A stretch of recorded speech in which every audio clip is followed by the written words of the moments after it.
এখন পুরো পৃথিবীর থিম নিয়ে দুর্গাপুজো হচ্ছে।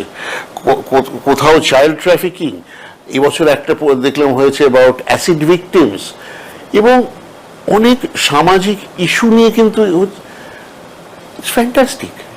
এইরকম আর্ট, ইটস ট্রু আর্ট, এক একটা ভাবনা নিয়ে সেটা প্রকাশ করে একটা বিরাট ক্যানভাসের ওপর। এবং দুটো জিনিস, একটা হচ্ছে কি ভাবনা প্রকাশ করছে, আরেকটা হচ্ছে কি মিডিয়ামে করছে। কেউ করছে 1,00,000 পটচিত্র দিয়ে।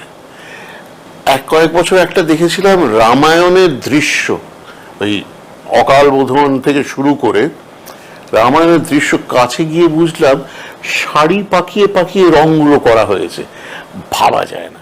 কোথাও দিয়া দিয়ে সুকুমার রায় আবল তাবল শুনছিলাম লীলা মজুমদারকে নিয়ে একটা থিম করা এবং তাদেরকে ফিরিয়ে আনা, এই যে মানুষের মধ্যে ফিরিয়ে আনা ডেফিনেটলি।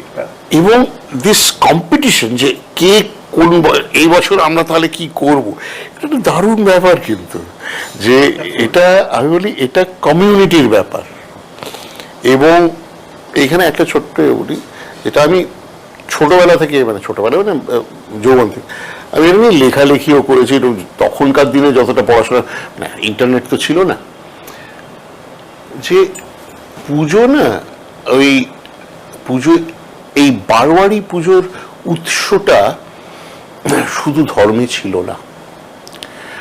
রাজা নবকৃষ্ণদেব দুর্গাপুজো জাঁকজমক দিয়ে করতে শুরু করেছিলেন কেন? সাহেবদের ইমপ্রেস করার জন্য। তারপরে আস্তে আস্তে হলো, যেটা প্রথমে যেটা হলো সেটা আমি পড়েছি, জগদ্ধাত্রী পুজো হলো গুপ্তিপাড়ায়, বারোয়ারি পুজো। তারপরে কম্পিটিশন শুরু হলো। এটা কিন্তু 250 বছর ধরে অ্যাকচুয়াল দুর্গা পুজো বলে 300-350 বছর আগে কেউ আমাদের কৃষ্ণনগর থেকে শুরু, সে যাই হোক না কেন 200-250 বছর ধরে তো এই ট্রেডিশনটা আছে যে কম্পিটিশন হবে, কারটা বেশি ইমপ্রেসিভ হবে, সেগুলো তো ছিল। তার সঙ্গে কিন্তু এই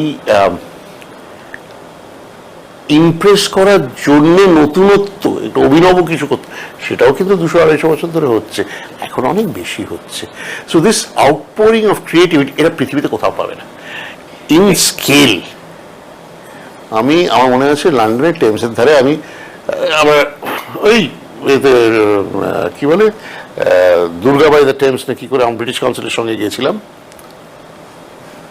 আমি যখন বলছি যে 10 দিনে, in 10 days there are 40 million people on the roads, 4 কোটি।